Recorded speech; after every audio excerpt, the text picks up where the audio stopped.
effort in supporting the boot camp and providing the content and resources for it.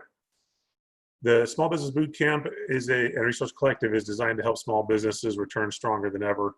It's a statewide initiative supported by those community partners, and it's a daily boot camp that we are running through June. It started in May, and all those previous sessions are recorded, and you can access them on the website. So today's topics is restaurant operations and the new normal.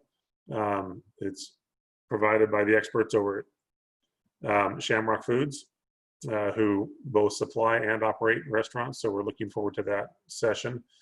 We got a great presentation prepared. Previous sessions this week, we talked about PPP loans. We talked about some of the global lessons learned from Starbucks, transitioning your business. And Friday, we will have marketing to return stronger. Some quick updates on PPP.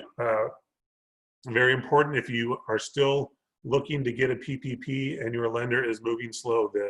The deadline is coming soon. The last day that the application has to be processed by, from the bank or the lender into the SBA system is the end of the month, June 30th. And so a lot of lenders are cutting off applications before then in order to make sure that they can get the applications processed in time.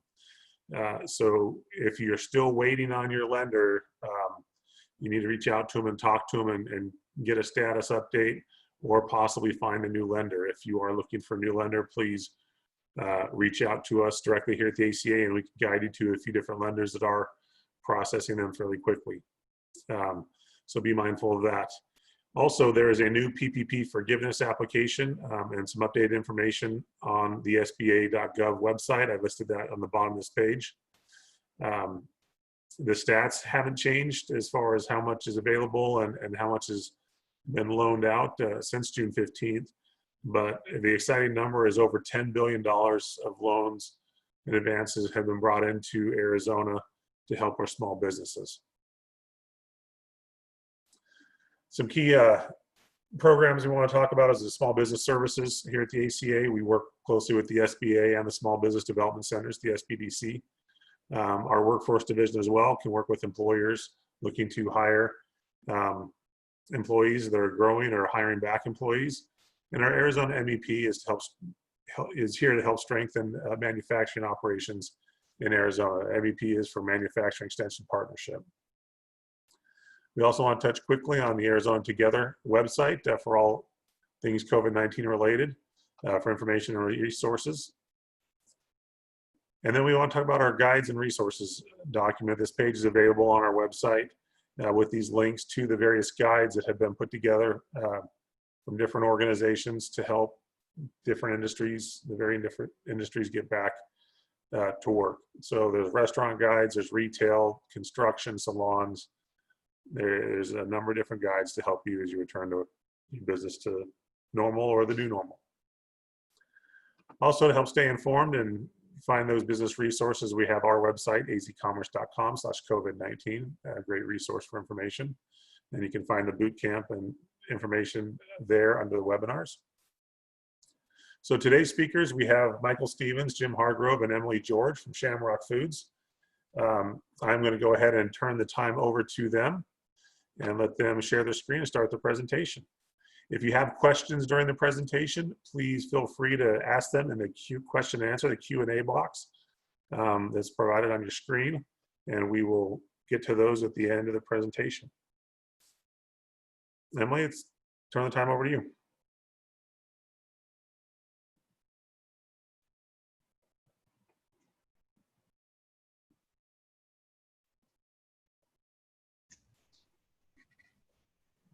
Here we go. I think here we go. Hello, everybody. My name is Emily George, and I am just getting the screen loaded here.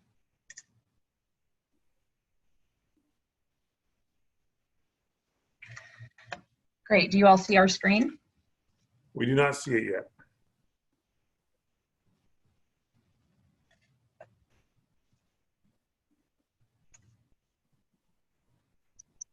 There we go.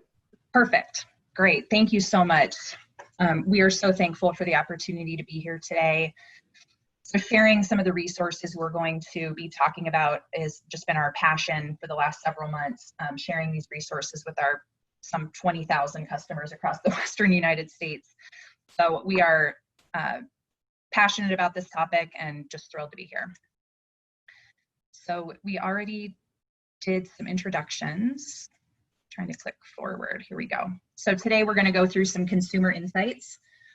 Then we're going to talk a little bit about diffusing some of the extremes that I'm sure you're all, regardless of the industry that you might be in, that you are probably experiencing with some consumers. There are very differing opinions on either end of the spectrum, so we'll talk a little bit about that. Sanitation and social distancing best practices and how to just really embed that into the culture and messaging of your business. We're going to go through some operator financial health tips. We have a worksheet that we'll be walking you through today, and also some guidance on some pricing strategies and the like that you can employ in your businesses. And then we'll be sharing some updates on the PPP as well, and then some resources that we offer. So this is the cast of characters with you today that you've already been introduced to, so I'll just jump right in. So again, my name is Emily George. I am the Senior Director of Customer Experience here at Shamrock Foods. So to start us off today, we thought it would be helpful to ground us in some consumer insights. So I'll be walking through some findings from Data Essentials, who is one of our research partners. So with this chart, since the start of the pandemic, the world has been focused on all things coronavirus. For the first time in really about 3 months, the coronavirus is no longer front and center. In some ways, it's given Americans permission to focus on urgent matters beyond the virus. Younger generations and households with kids are really feeling the fatigue as some relax COVID precautions and take on a little bit more risk to get back out and reclaim their lives. As consumers move forward, we need to ensure that restaurants strike the right balance with remaining vigilant, but not exhaustively. Across America, coronavirus concerns are dipping to mid-March levels, but remain steady and consistent with early pandemic levels at about 47%, still feeling very concerned, even though consumers would prefer to speak of other things. Researchers are calling it coronavirus fatigue. So while they're exhausted of the topic, there's still a large contingent that is continuing to avoid eating out altogether at 45%. So while we work our way up the dining levels that restaurants once saw, we need to ensure there's still a message of sanitation, security, and comfort being communicated. Not to mention, in places like Arizona, where the numbers are increasing, having fatigue of the COVID message isn't really a luxury that we as business operators can indulge in. Over time, we've gotten used to a new way of doing things as consumers, and COVID safety measures have become almost second nature, leaving us the mental freedom to focus on other things. Almost universally, people are being just as carefully today, if not more, when it comes to taking safety precautions. Without the need to focus on COVID 24/7, restaurants should strive for the right balance of showing diners what they need to feel safe while still enabling the mental escape that consumers are looking to them for dining out. Consistent with earlier Data Essential learnings, when it comes to feeling safe with takeout and dining in, consumers are good with the basics, so that's pretty good news. They want to know that the staff is healthy and wearing protective gear. Tactics like special packaging or including disinfecting wipes are a bonus to help differentiate restaurants, but they're not required. A third continue to cite wanting to know about sanitation and procedures via signage and digital communications. And if consumers aren't following the basic social distancing and sanitation rules set forth by local restaurants, Americans have very strong opinions about how they should be handled. In fact, 40% said they should be asked to leave immediately if non-compliant with social distancing rules. So while there is growing fatigue of COVID information, do not confuse this with perceived lower consumer expectations about their environments and safety precautions. Restaurants and businesses should stay the course when it comes to safety standards and communication. Non-compliance can turn into future temporary or longer-term closures or decreased confidence and business from their current customers. And now Jim Hargrove will talk to us about how to diffuse consumer emotions on either end of those extremes. Good morning. Thank you very much, Emily. Yeah, as you can see from that photo there, we are beginning to experience some situations that need diffusing in restaurants and in retail environments. And so I want to talk with you about that today, among some other things. I want to reiterate on this statistic that Emily just shared with us, because it really is very important when we talk about consumers that are ready to go back into dining rooms. They're a little leery, but they're ready to go back into dining rooms. The vast majority of them say that, yeah, I'll do it. I'll go back to a dining room and I'll comply. I'll sit distantly. I'll wear my face mask. But when they're asked about what about non-compliant people, as Emily spoke a minute ago, 43% say that, well, they should be asked a couple of times to comply with the new norm, and then they should be asked to leave. And yeah, 40% say that if somebody walks in and refuses to comply with the local and store policies, they should be asked to leave immediately. So just 17% are saying that the customer should be asked to comply multiple times, but should never be asked to leave. So what that tells us is 83% of Americans that are ready to come back into dining rooms have no patience with non-compliance in restaurants. And we're seeing a real mixed bag out there. And it's because we've only been open in some areas for the most about 4 or 5 weeks. And so we see some restaurants you go into, everybody's wearing a face mask. Others, the bar is packed and nobody's wearing a face mask.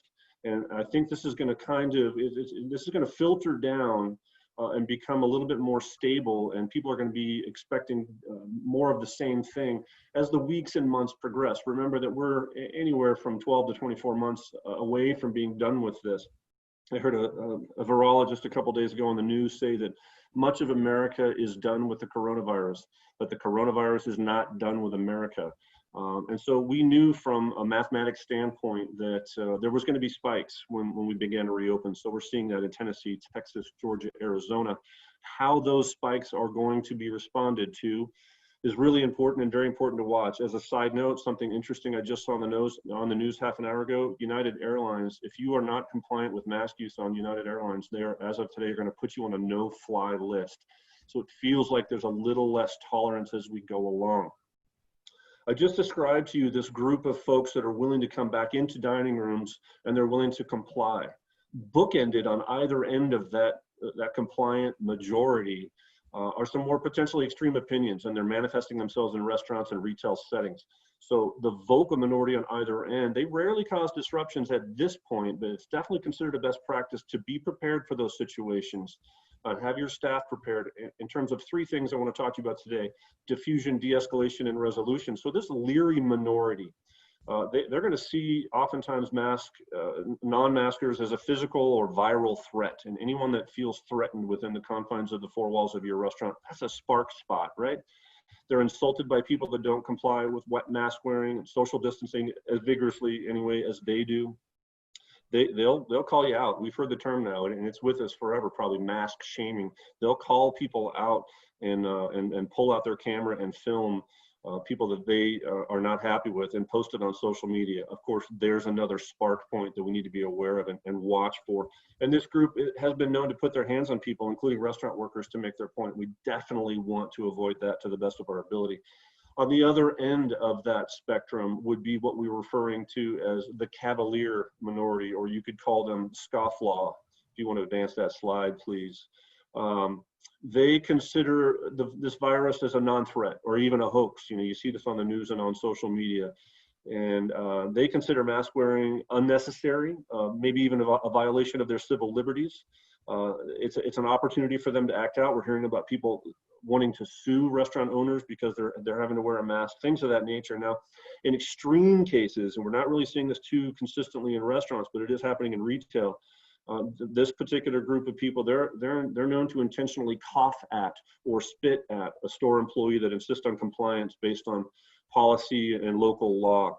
And we're hoping that that does not manifest itself in restaurants. They're also known to put their hands on folks, including restaurant workers, to make their point. Again, that's a real spark point that we want to avoid, excuse me, not enjoy.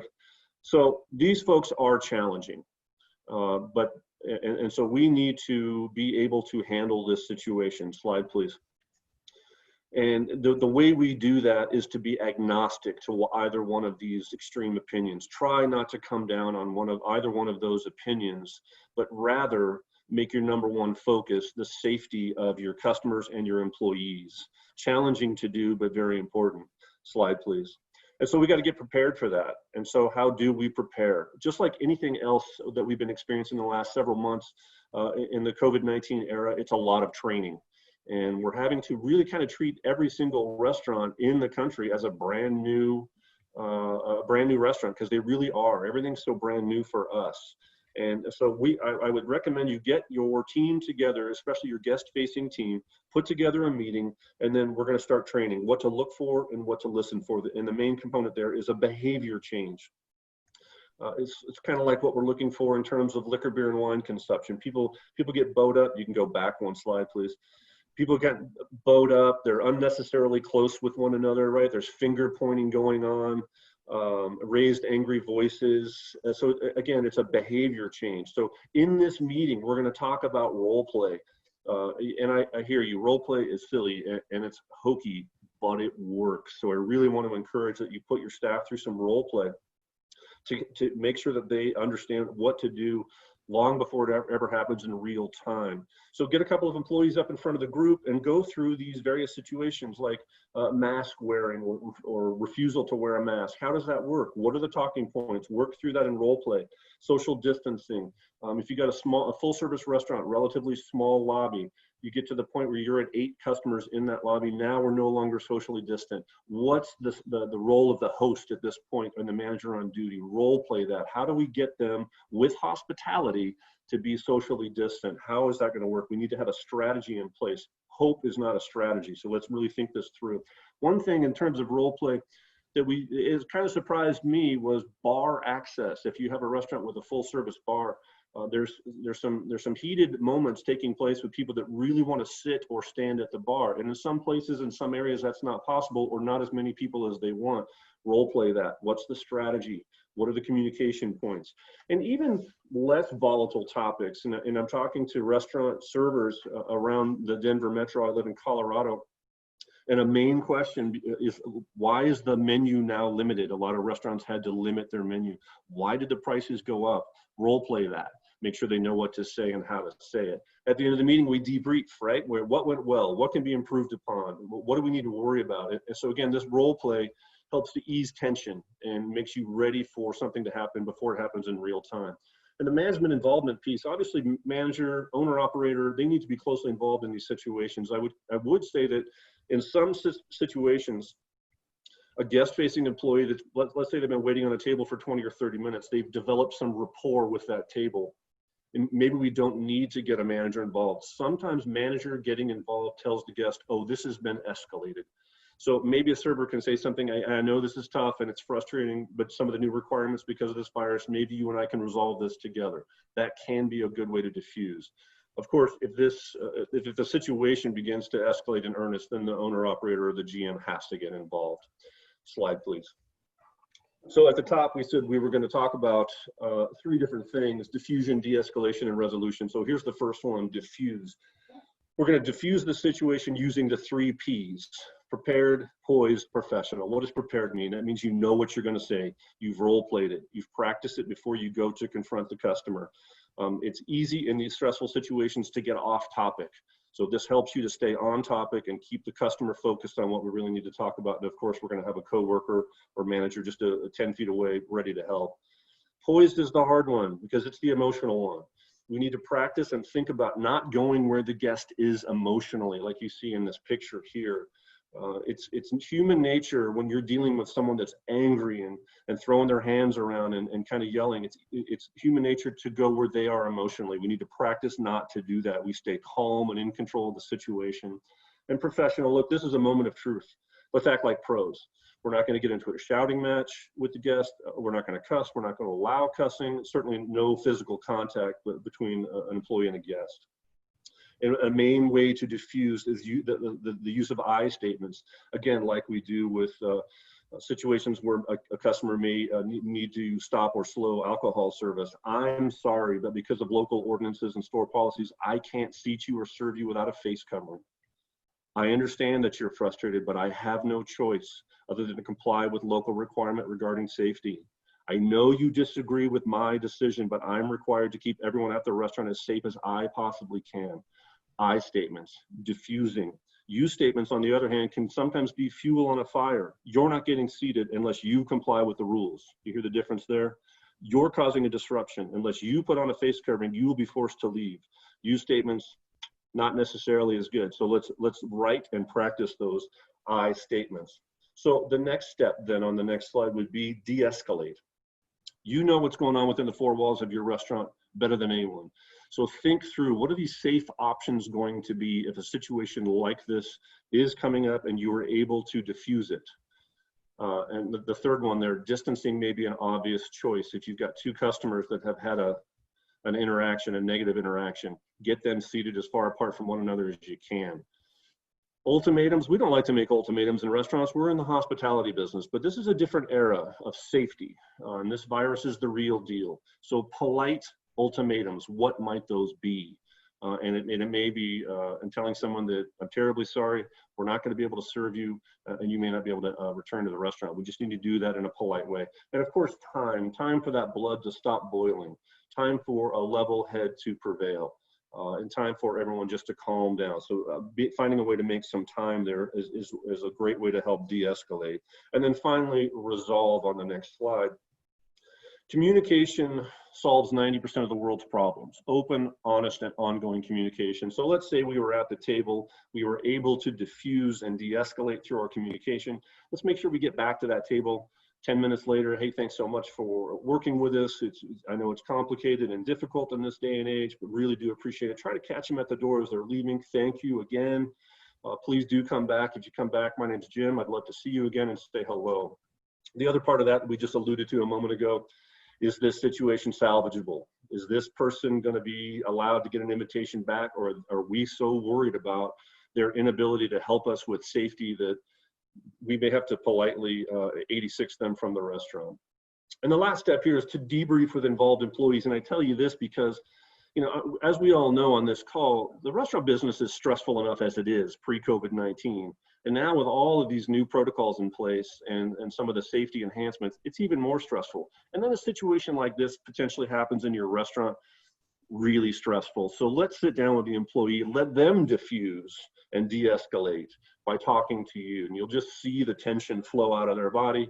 This is now an employee that's much more engaged with you, your brand, your restaurant. It's probably going to be a long-term player for you. They're more likely to come back into work tomorrow. So a debrief with the employees involved is really important. My hope is that these situations won't happen in your restaurant, or they are few and far between. But I think it's really important that we're prepared for them. The old saying goes, fail to plan, plan to fail. So kind of changing topics now, I want to move on to another subject that I think is really important as we're moving forward. If you could go to the next slide, please. Sanitation. Now I can feel you rolling your eyes at me right now, because last thing you need is another sanitation talk. Okay, different deal here, I get it. Not about chemistry, not about product, not about how to wipe down a table, but this idea of sanitation as part of your brand, culture, and marketing. Slide, please.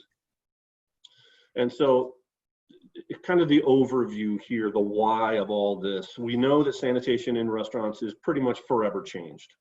It's no longer going to be good enough just to simply be clean. Obviously, today's restaurants have to be clean and safe and sanitized, but we got to talk about it. We got to shout it from the rooftops, and that means social media and website. Our employees have to be so thoroughly and trained. They've got the best talking points of any restaurant in your neighborhood, and the training is ongoing because we're learning more and more about COVID-19 and safety every day that goes by. We know that all starts kind of with the culture and how it starts at the top, and the owner operator, the chef, the GM has to really commit to that culture. No lip service to safety. We're going to have daily conversations about this and a commitment to continually improving, enhancing, because this puts us in a better position as business owner operators. And so that's really what we want to be and what we want to do. We're going to be looking at some new things now, and to back up a little bit, I want to go back to January of this year and how we were able to attract people into our restaurants. And that was through good food, service, and atmosphere, right? That was the holy trinity. That's the table stakes to be a good restaurant operator and a successful operator. So if I've got good food, service, and atmosphere, I get you into my restaurant. And now here's my opportunity to really engage with the subtleties, all the nuances that make you really love my restaurant, so that when you're done with your experience at my restaurant, As you leave, you've got this sense of well-being. That sense of well-being compels you to come back and tell your family and friends to come back. That's hospitality. That's the fourth piece. It's not just food, service, and atmosphere, but it's also hospitality that creates that sense of well-being on the back end of the experience. Now we've got to find a way to create that, that same sense of well-being on the front end of the decision. So even today during COVID-19, if I'm making a restaurant decision, I'm pulling out my phone, I'm looking at photos and menus and online reviews, but now I'm gonna look at your sanitation policies too. What are you doing to keep me safe? If I'm safe, I'm relaxed. If I'm relaxed, I'm confident. If I'm confident, I'm a continual user of your brand. And so some of the ways that we get to that, we're thinking of new things that we've never thought about before. We all know what a mission statement is. Hopefully you've got one for your restaurant, but what about a sanitation mission statement? This is important now to really state where you are in terms of sanitation and safety, and you share that with customers and obviously with your employees. A value statement goes along with that. We're not going to pay lip service. This is going to be a permanent part of who and what we are, and it's not going to go away next week. So this idea of mission statement and value statement that lives and breathes within the four walls of your restaurant, very important. Of course, visible evidence of best-in-class sanitation, like you see in the photo there. Employee activity makes a big deal. You see it on social media, makes people calm and relax. Remember, safe equals relax, relax equals confident, confident equals regular customer. Signage throughout the restaurant, touchless as much as we can. QR codes, we're going to touch on that again in just another moment. But the main thing is sanitation and safety marketing. On the website, on social media, what are you doing to show that your restaurant, it not only has great food, service, and atmosphere, but better safety? That compels me to go into the restaurant. Who are we doing this for? Basically three groups. Existing customers that are a little bit leery, but they're ready to come back into restaurants that just needs to look different from them. So these are your regular audience that you had back before the pandemic. So that helps those customers to make decisions about coming into your restaurant. This is also an opportunity, I think, to get new customers if you're doing an excellent job with food, service, atmosphere, and safety. If I go into my favorite restaurant that I used to go to all the time before the COVID-19 era began, I go back in there now that quarantines have lifted, I look around and nobody's really taking this very seriously. If I take it seriously, I'm probably going to vote with my feet and go to another restaurant. Make sure that when I go into your restaurant, you make me feel safe. And the third group, which is really important too, is employees needing to get back to work. Very complex. As we all know, August 1st, those robust CARES Act benefits are going to dry up. And so we're going to see more people coming back to work. We need to respect the fact that some employees are going to be leery too. So again, there's that culture piece that starts at the top.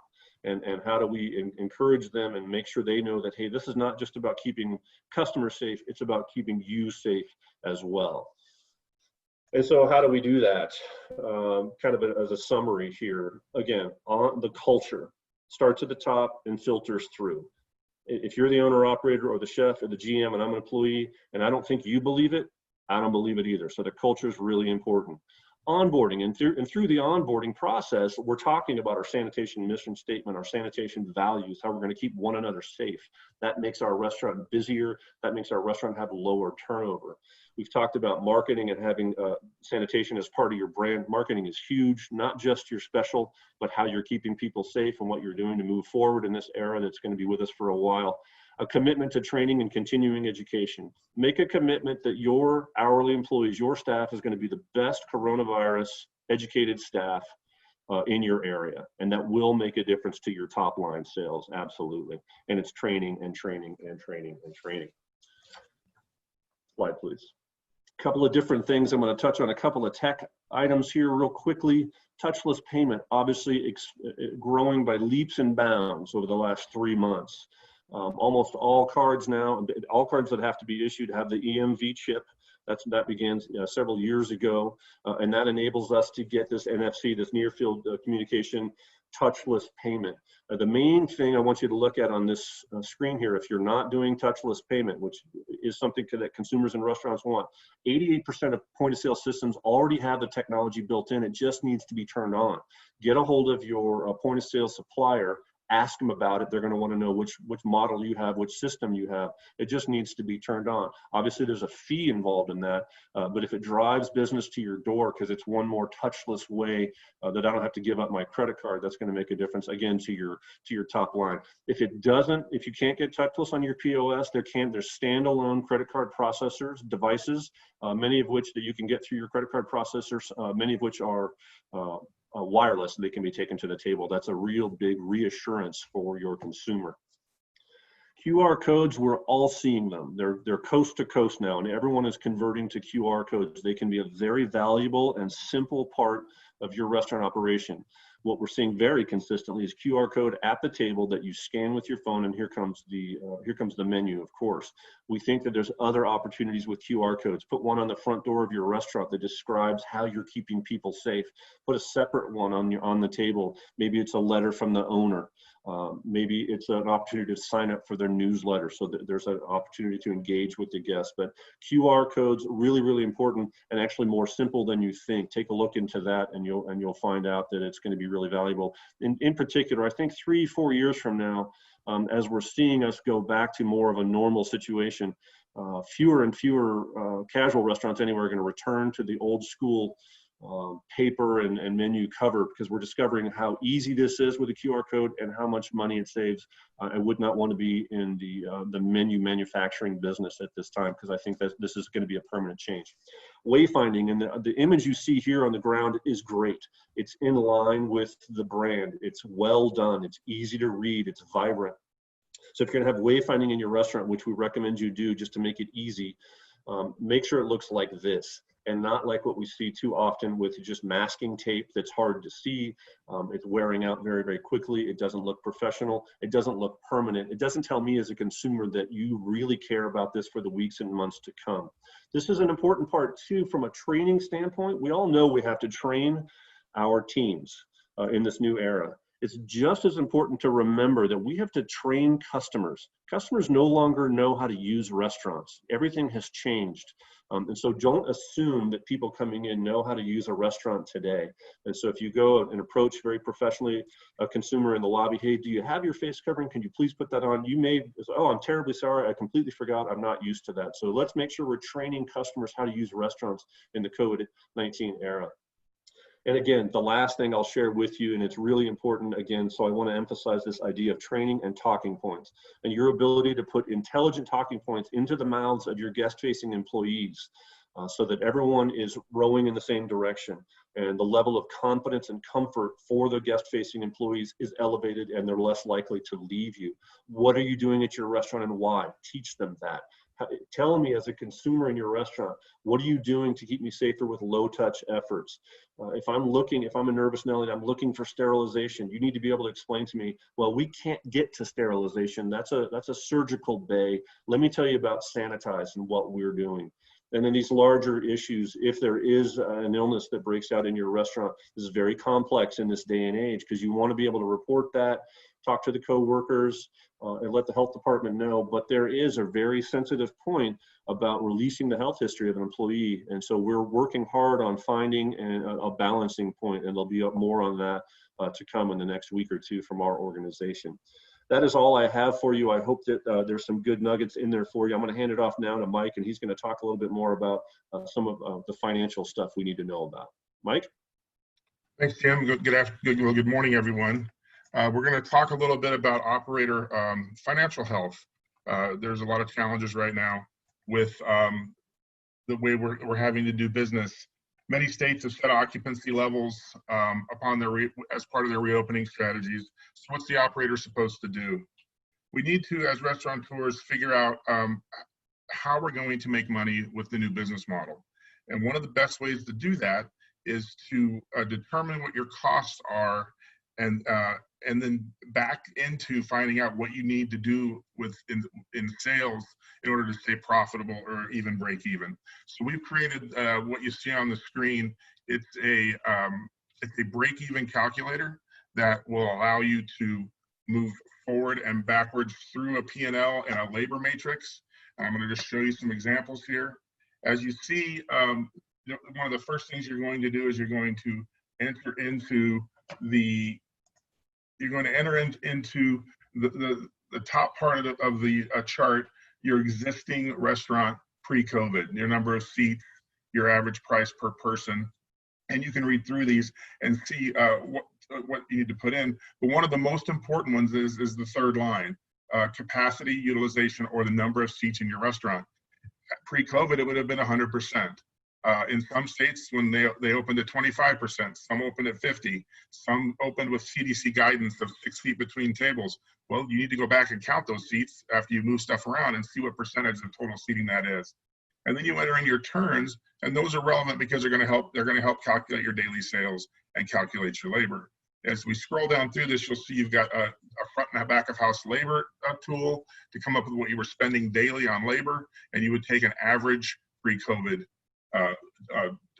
day from the front and back of house, and that will give you your labor numbers. And then that allows you to come down into the break-even analysis and enter in your fixed costs and your variable costs. Your variable costs, food costs, labor, merchant fees, disposables, and you're going to want to include things in there, under like paper, packaging to go, marketing, and you're going to have to, group some of those together just to make this a simple chart to use. And under fixed costs, we're talking about supplies, front and back of house, extermination services, uniforms, repairs and maintenance, building and equipment, miscellaneous expenses like office, telephone, internet, maybe it's your alarm company, utilities, insurance, and rent and mortgage. And it'll give you down at the bottom, it'll give you a break-even analysis, a break-even number, what you do in sales for the year, what you do in sales for the week, and what you need to do every day just to break even. So if we go to the second set of second spreadsheet here, you'll see that we put in the same seats and the same price per person, but on that third line, that important line, we put down that we're only going to use 50% of our seats. And as we roll down through this chart, you can see what that does to your labor. It took labor to 52%. Nobody can run labor at 52%. And you can scroll to the bottom and see what it does. It puts us into a negative yearly P&L number. Our break-even number hasn't changed because we didn't change any of our expenses and we didn't change our labor down through the process. So if we go to the third example here, you see we're still at 50%. But we realize we've got to do some things. We've got to increase our takeout numbers. So we increased our takeout number from 500 to 1,000, and we've got to reduce labor. Go through and skinny up the front and the back of the house, and find out where we can cut labor to get back down to a manageable number. And you can see here we got back down to 30%. And then we went through some of our variable costs, and we said, we're doing less business. And we're doing less business, and what can we do without in the variable cost section, and what can we reduce during this period of time in the fixed cost section, and we can work to get ourselves to a new break-even number. And we know that if we do these things that we set out to do with fixed costs, variable costs, labor, and to go, we can get ourselves back to a break-even number. And you can see on the third chart, we're making $621. That is not a lot of money, but it is not losing money. So let me get on out of here. Thank you. Oh, we did. 1 second, folks. We're gonna move on. There we go. So we want to talk a little bit about some things you need to take into consideration in order to move some of those numbers around. First off, we want to talk about pricing models. It's tough for restaurateurs to take price, but this is a good time to take price. People understand that the cost of goods have gone up. There's less customers, there's less seats. So it is a good time for you to consider raising your prices. But how much of an increase should you consider? How much is off-putting? We've seen pretty much a range of 5 to 15% in increasing. But to determine that pricing structure, you're going to want to look at your food cost and determine what items and dishes cost you, so that you stay profitable on those items. Make sure you determine food costs across your entire menu and pay special attention to the items that will be most profitable for you. Also, complete a competitor analysis. What will the market bear in your area? What are other concepts similar to yours doing with their pricing strategies? And then understand your demographic. You've got to know your customer. What are their tolerances, and how will they react to price increases and so you keep those in mind as you take price. One of the things you probably don't want to do at this point is surcharges. This is also known as a checkout fee. It's an extra fee charged by a merchant when you receive your credit card slip or your debit card slip. And these became something that sort of started popping up when we had our last round of legislation on pricing on labor increases, and people would put a little fee on the bill to say, we're taking care of this, or we're taking care of that. What we started to see now are people putting surcharges on to and calling them a COVID fee or an employee assistance fee. There's some negative optics here. Don't forget, we all just went through the same thing. Your customers are coming back, and these were probably loyal customers, and they want to come back, and now we feel like maybe we're punishing them a little bit with some extra fees, and they lost wages too, and they want to get out and dine, and I think the optics on surcharges right now are not good. So if you feel like you want to do something to try to raise money or bring some awareness, do some positive opportunities. Have some drinks on your drink menu, a quarantini perhaps that is slightly higher priced, and people are willing to pay that little extra because it's a new or different item. Pay it forward, pay it forward desserts, and maybe like an additionally charged dessert where it's a $5 piece of cake, but people know they're spending 15 on it, and because you say that that piece of cake is going to help you bring back your employees. And then maybe you have some items that are just kind of fun, where you have an item that has no price, and you ask people to pay what they think it's worth, and reminding them that it's to help for the community charges you want to put on there. This is a good time to experiment with how to get the community involved in helping the employees of your restaurant. Tip credits are changing across a lot of concepts. You do have to be careful because tip credit policies are not allowed in several states, including Arizona and California, the ones that would be closest to us. But front of house and back of house has always been a part of the restaurant business, and tip share has the potential to bring staff together and have a more common purpose. And at this point, it's a math problem. If you raise all of your front of house servers to minimum and you lower your cooks to minimum, and then pull tips and split them across the staff, what does the financial picture look like, and how will it affect income of your front and back employees? And there's several ways to do that. There's percentage tip outs, there's pools and points, and there's hours worked or pooling percentages. And all those give you the opportunity to manage how money is comes into the restaurant and is distributed to your employees. If you can find a way that benefits your entire staff, you'll find the staff is more in tune. Automatic gratuities are a negative optic at this time. Customers, I think, they've been over tipping for several weeks on carryout, and now they come back and they're seeing these auto gratuity, and I think it's sort of it's a little bit insulting to the customer to be forced to pay after they've been very generous for the last several weeks. Also, I don't think servers like them very much because very often people tip more than the gratuity that's been placed on the ticket by management.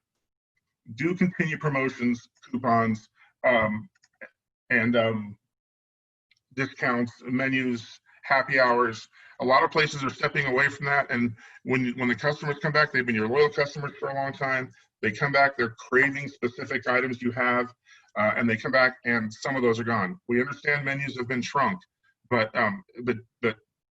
eliminating things like a happy hour and being able to come in and be social and try new tastes and try new snacks and try new drinks, taking that away from the customer right now is probably also another negative optic. So let's talk a little bit about the PPP. We're going to shift gears. One of on Thursday night last week, the Treasury and the SBA administrator released the 17th interim final rule. They've amended the PPP. That's 17 times in the last month. One of the bad things that came out of this last rule change was the PPP Flexibility Act that was passed on June 3rd. extended the loan application time to December 31st, and they rescinded that on Thursday night and took it back to June 30th. So as you heard earlier, we've got about 2 weeks to get out there and try to get some of the money that's still available, and there's still quite a bit available. One of the other changes they made under the Extension of Forgiveness Act is that the 8-week forgiveness period obviously was extended to 24, but they are saying that you will have to apply for your forgiveness before December 31st, regardless of when you were funded and if it's within the 24 weeks. Under reduction of minimum required uses of payroll costs, it's the 60%, 40% rule. That 60%, 40% rule stays the same. However, they are saying that you do not have to spend the entire amount of your PPP loan at the right ratios for forgiveness. If you can't spend the entire thing, you can take the 60% you did spend and gross up to 40 and apply for forgiveness on that amount. Under the extension of safe harbor, one of the only things that came out of that in the new Thursday ruling was that if you cannot get back to your previous sales levels because the Center for Disease Control and the Health and Safety Administration created rules that related to the maintenance of standards of sanitation, social distancing, or any other worker or customer safety requirements related to COVID, what they're saying is you had to bring back all your employees and your full-time equivalents to be able to have forgiveness. They realize that they've made rules that you can't get back to your sales levels. So now all you have to do is show that you adhere to social distancing, and you will be able to eliminate some of the FTE requirements. Extensions to payments, that's just simply that they extended the amount of time the lender, and so for up to 24 weeks, and then you must ask for forgiveness within 10 months after the date of your forgiveness period, or end of the year, whichever comes first. And they cleared up the language on the extension of maturity, moving any part that gets transferred into a loan from 2 years to 5 years. And even if you've already written your PPP agreement and gotten your money, you can go back to your bank, and your bank is required to change that 2-year requirement to a 5-year requirement. So,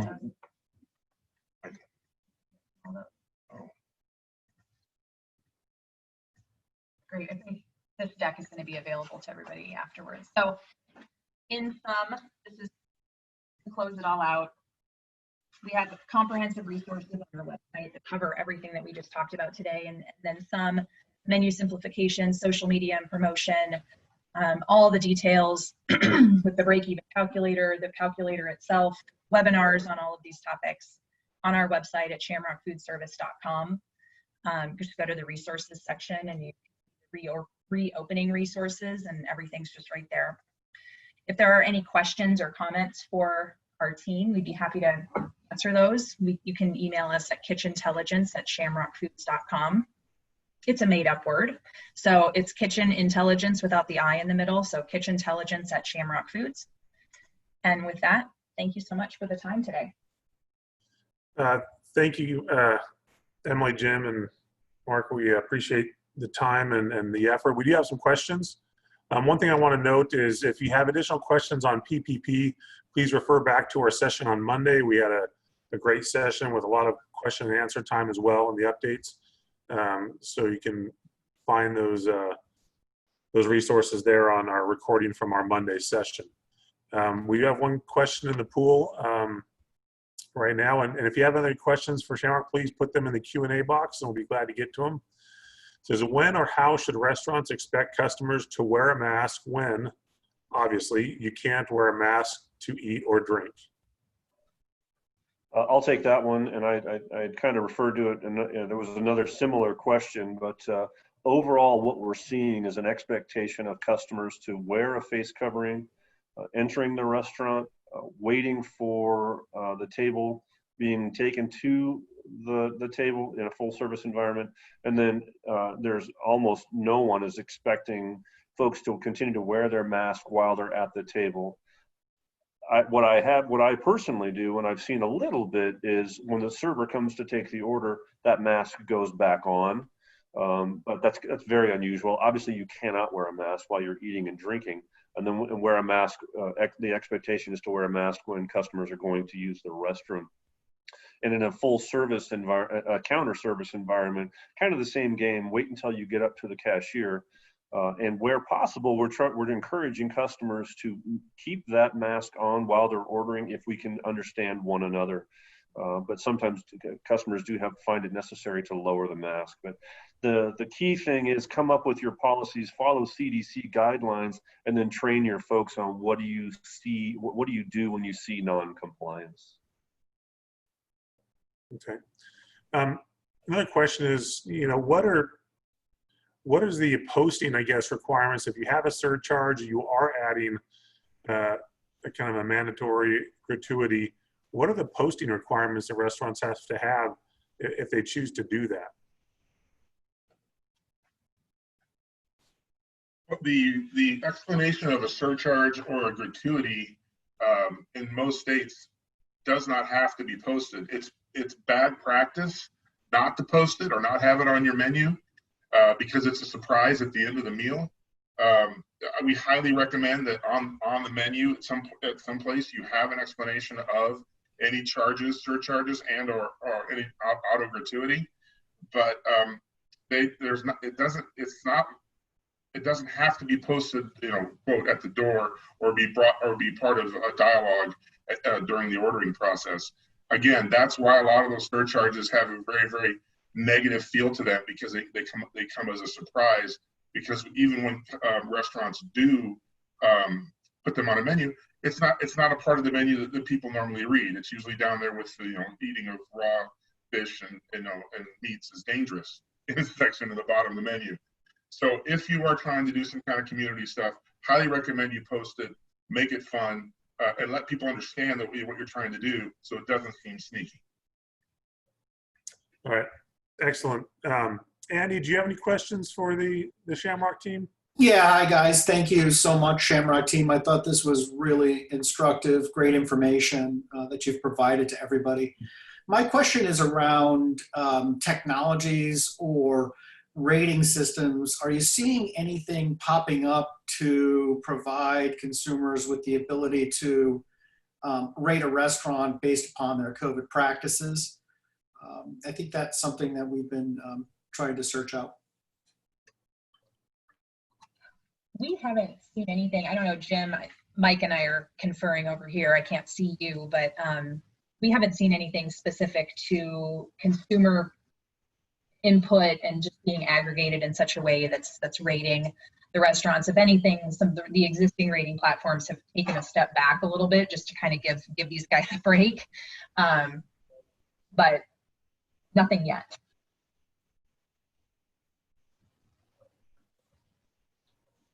Okay, thank you very much. And for the tech audience, maybe there's an opportunity there. Excellent. Well, we're getting close to the ending time. One of Shamrock team, we'd like to give you each last, minute or two to share your final thoughts before we wrap up and with the audience. Well, I'll start. I think that, we're all navigating this as not only business owners, but also we're all also consumers. So it's a lot what everybody's being asked to navigate right now. And I think as much as we can keep emotion out of our decisions as operators is the direction we would steer you. And in addition to that, the reliance on technology to also help streamline operations in a way that probably weren't needed before. Takeout and delivery is a much larger part of the restaurant operator's business and makeup. It's not just an add-on anymore in a lot of cases. So what sort of technology can be put in place to help manage reservations, flow of people, flow of food, help make up for labor and staff? So that's I think where we're seeing the industry heading.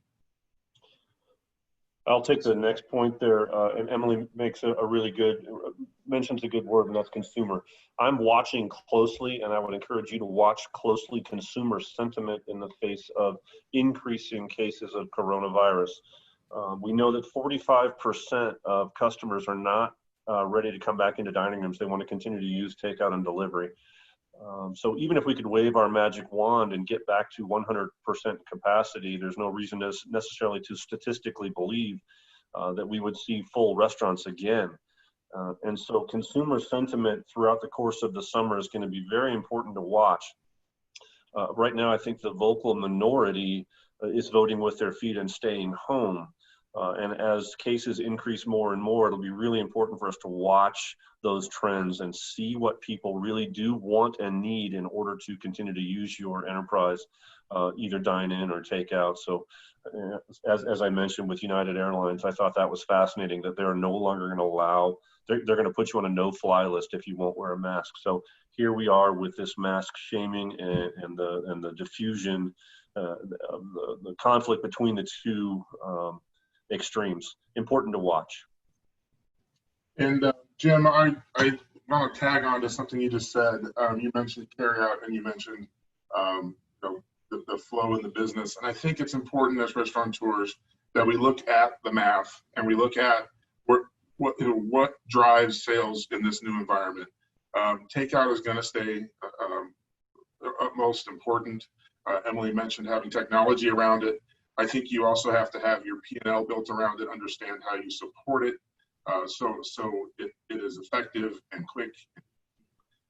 And then look as you look at the labor and the costs of doing business, you take the time and do the math and find out what it takes for you to run this business and be successful. So we can continue. This is going to take some time.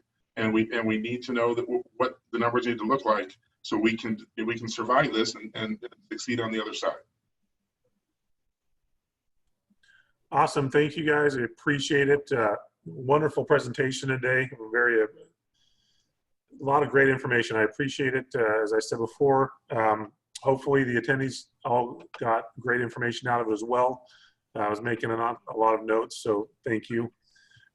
Just a reminder for all those participants that tomorrow we have a great session planned for marketing to return stronger from our friends at the Yavapai Small Business Development Center. They're a marketing expert team up there, and they'll be sharing some great insights tomorrow morning as well. So we look forward to that session. I want to thank everybody for attending today and have a great morning and afternoon.